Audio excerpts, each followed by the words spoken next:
Isang malusog na araw po sa ating lahat. Ito pong muli si Dr. Marvin C. Calianta. At ating sasagutin ang katanungan, bakit mas madalas madengge ang mga bata kumpara sa mas nakakatanda?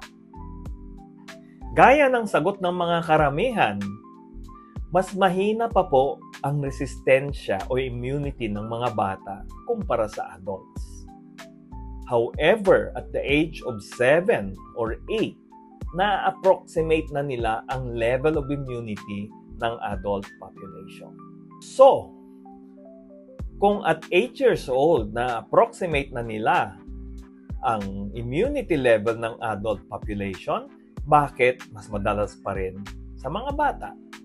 Okay, isa sa mga rason ay kadalasan ang mga bata ay nasa labas, nakikipaglaro sa kanilang mga kaibigan, leading to increased exposure to mosquito bites.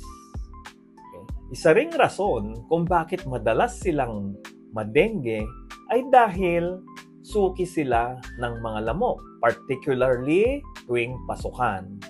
Bakit? Dahil sila ay kumpul-kumpul, nagkakaroon ng overcrowding sa school or sa classroom, nagkakaroon ng collective accumulation of heat. Ang heat na ito ay nakakapag-attract ng mga lamok. There is also accumulation of carbon dioxide na talagang nakaka-attract din po sa ating mga lamok. Isang rason din ay ang mga batang ito ay naka-shorts. Mas gustong kumagat ng mga lamok sa mga paa at binti kaysa dito sa braso.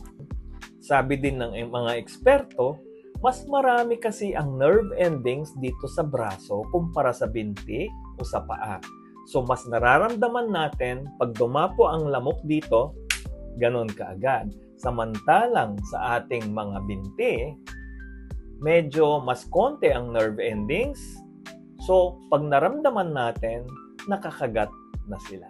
May mga bata rin na namamana ang certain immune response which makes them susceptible or more susceptible to dengue infections.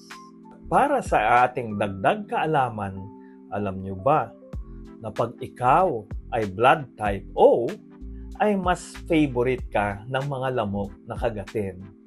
So ako po ay blood type O, kaya aray. So, yan po ang ating tulot ngayong araw. Ito pong muli, si Dr. Marvin C. Calianta.